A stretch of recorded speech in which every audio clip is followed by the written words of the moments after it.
Good morning, everybody. So we are in Benson, Arizona. I got this super nice, really light load. 3 stops. It's like 1,800 miles with this load, and this is only like 4,000 pounds. So my MPG is gonna be crazy.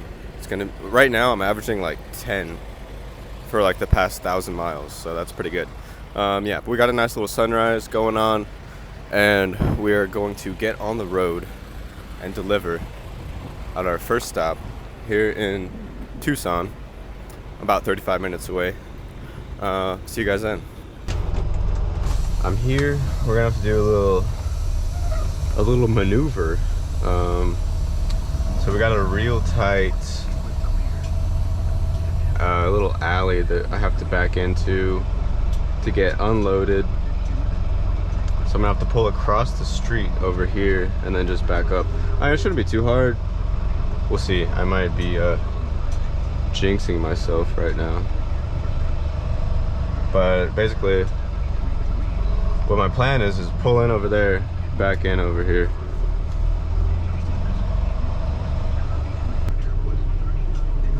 Okay. Yeah, it shouldn't be anything too crazy, but this is, you know, this kind of thing happens pretty often, I would say. We drop off in some weird places sometimes, places that aren't necessarily designed for 53-foot trailers. So yeah, let's see.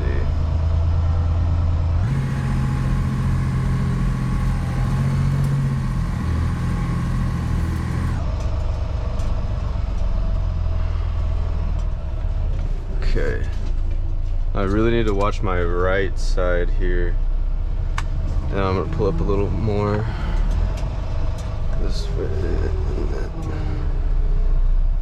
like that, so I could do more straight and then angle it if I need to. That way I don't have to go far this way and I don't risk hitting these trucks. Damn, this traffic. Watch out, people. Okay, I got plenty of room over there. Make sure I don't hit this curb either.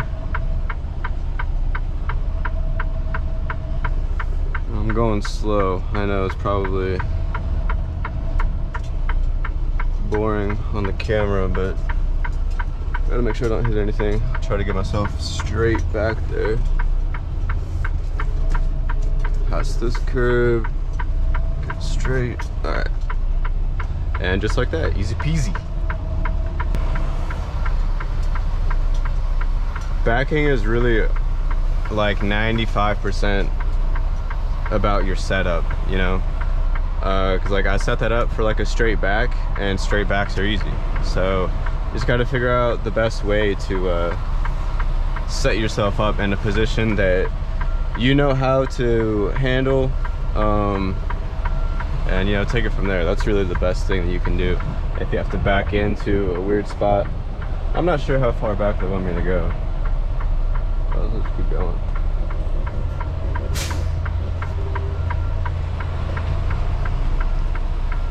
All right, so they're getting all the green stuff, so that is one of the boxes that's up here in my cab. One of my little buddies.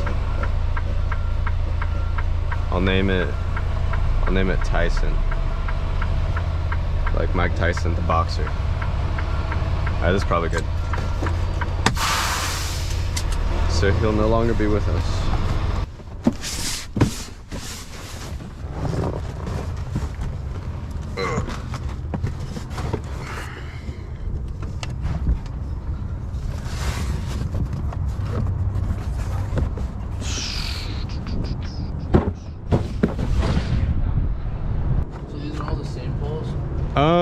I'm not sure, but you're getting all the ones marked in green.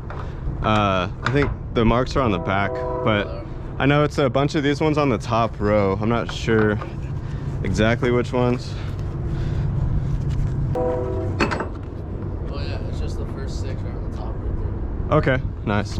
And then also you have a small box, a cardboard box.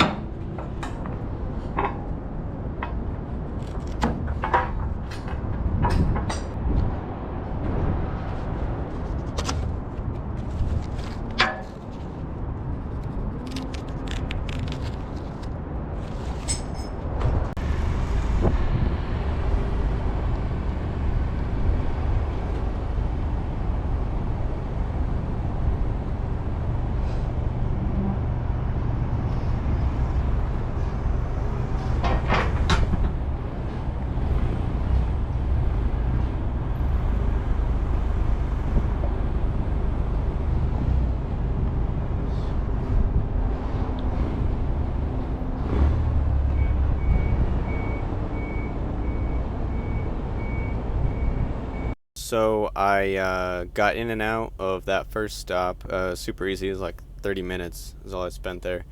But yeah, now I am in California, around like Coachella, somewhere in that area in the desert.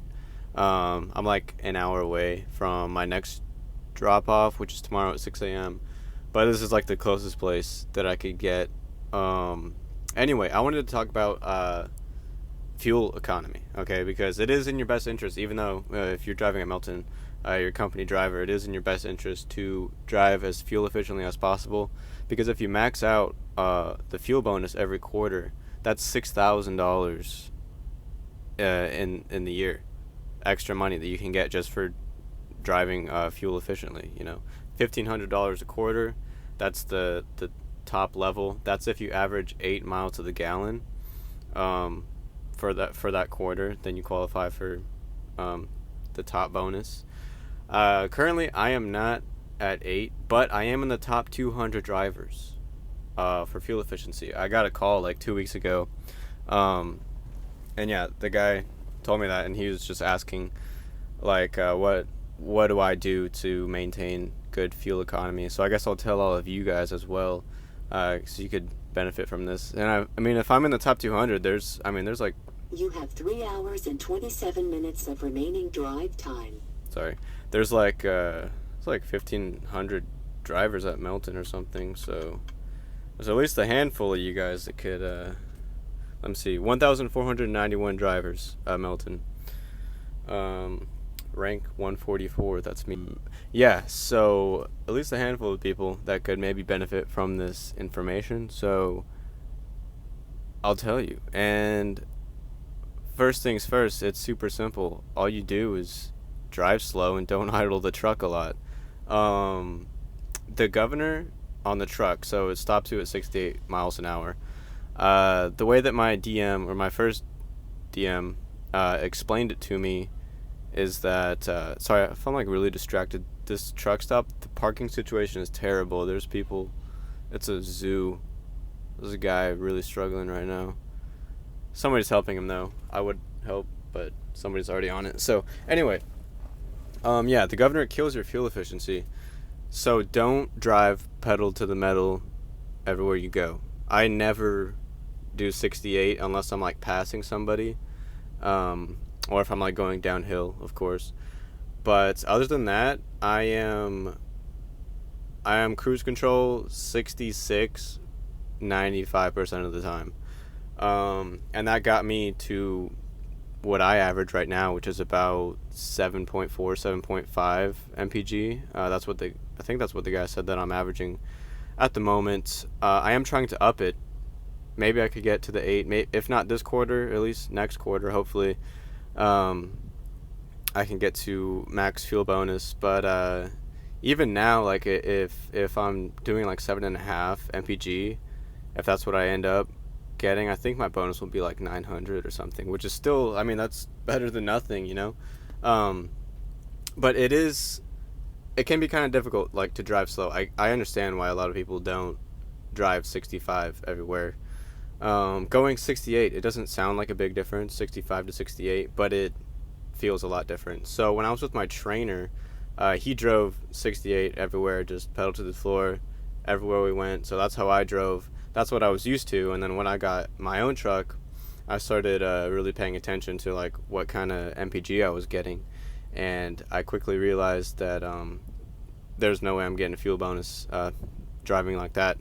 So I had to slow down, and it was kind of hard at the beginning. Like, you have to be in just a different mindset when you're driving, just a lot more patient, and just accept, like, okay, you know, I'm going slow, and that's it. And you know, you still get to your places on time. You're just not getting there as fast, and you know, sometimes it feels like you're sort of a nuisance on the road if you're going slow and everybody's like trying to pass you, and it's like feels like you're holding up traffic a little bit, which maybe to an extent you are, but for $6,000, I mean, it might be worth it. So yeah, those basically my tips for getting good, or at least decent fuel economy. And also, like I said, not idling the truck a lot. So anytime that I'm not in the truck, I shut it off, and then I also try to keep it off all night whenever I sleep, you know, as long as weather permits. If it gets too hot or something, then yeah, I'll turn it on. Like tonight I might have to run it because I'm in the desert, and it's like my thing says it is 112 right now, which I believe because it's freaking hot out here. But yeah, most of the time, whenever possible, I just sleep with the truck off. And I mean, that's really basically it. I think driving slow is probably the biggest thing, or just slower. Okay, 66 or even 67 on cruise control is going to be a lot better than 68, just because you're not hitting the governor. But if you can do 65, the guy who called me, he said that like the top drivers for MPG, they're doing like 63 to 65. That's the speed that they stay in, which, I mean, that's great for them, you know. They're getting, like, he said, like 8.5, 9 miles to the gallon. But yeah, I'm not to that level, but if you want to do at least decent and get some kind of fuel bonus, you know, drive 66 on cruise control and idle your truck as little as possible. That's really all there is to it. But yeah, this load, like I said, is super, super light, which is really good for MPG. So right now, I've driven 1,764.5 miles with this load, and I'm averaging 10.1 miles to the gallon for that whole time. Yeah, I just wanted to throw this in real quick. Just, you know, a couple tips, or just what I do to get at least decent MPG. So if you want to go for the fuel bonus, that's all you gotta do. Drive slow and idle as little as possible. There's not much else to it. It's not that complicated, but yeah, people just don't like to drive slow. So as long as you're okay with that, you should be good. Alright guys, we're at the second stop, Moreno Valley, California. It's like 5:40 right now, 5:45. That's when I pulled in the gate here. My appointment time was at 6. Yeah, it said, my DM told me to call the guy when I get here, so I called him. It sounded like he was just waking up. He was like, oh, I'll be there in 10 minutes. And I was like, oh, all right, man. Whatever.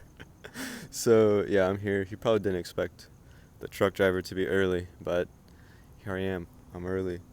Yeah, it's really dark out here still. Got a little silhouette of the mountains. You can barely see it back there. Yeah, we're getting this stuff off, and then our next stop is, oh, let me stay in the light. Our next stop is not too far from here. We don't have an exact appointment time yet, but we'll figure that out when we get to that point. So, yeah. We are about to pull in to the park. I have no clue what I'm supposed to do once I get in there. But we're just gonna figure it out.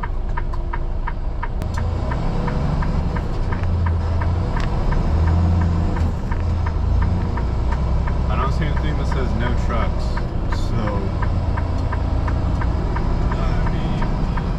the destination is on your left. 11200 base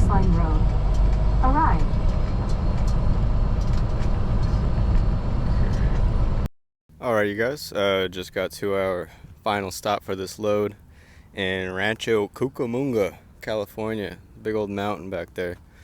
Yeah, I kind of got lost trying to get here. I pulled into like this park and I wasn't sure where to go. I asked some dude who worked here and he said to exit, to turn right, and then to turn right again. That didn't lead me anywhere, so I came back to the park and I went into this little side area. It looked like a construction site, and it is. They're building like a dog park or something back here. That's what these light poles are for. Yeah, but I figured it out, and now just getting unloaded. That's about it. Alright, you guys, so I am near Stockton, California. That's where I'm picking up in the morning. I'm like 30 minutes away. There's a fly over here that is terrorizing me. But, Lathrop, just a little bit south of Stockton. That's where I'm picking up. They deadheaded me up here, like 300 something miles. I do get paid deadhead miles, so that is good. And then, like I was saying earlier, talking about fuel efficiency, if you're driving empty, obviously that's great for your MPG, because dang, this freaking fly, dude, because you're super light. One thing I forgot to mention about the fuel bonus, there's different requirements depending whether or not you have an APU. Not all the trucks at Melton have APUs. Mine does not have one, but it does have something called optimized idle, where it'll turn on and off automatically to maintain like a specific temperature within the cab. I don't use it a whole lot anymore. I did use it the other day when I was in the desert because it was really hot. But I don't use it all that much because it keeps the truck on more than I would like. So when I wake up, like my average like MPG for that trip is like way down. Dang. So yeah, I usually don't use it. But that's just me. Yeah, I think I'll end the video here though. Going to Portland, Oregon. That's where this load is going. But yeah, see you guys next time. Peace.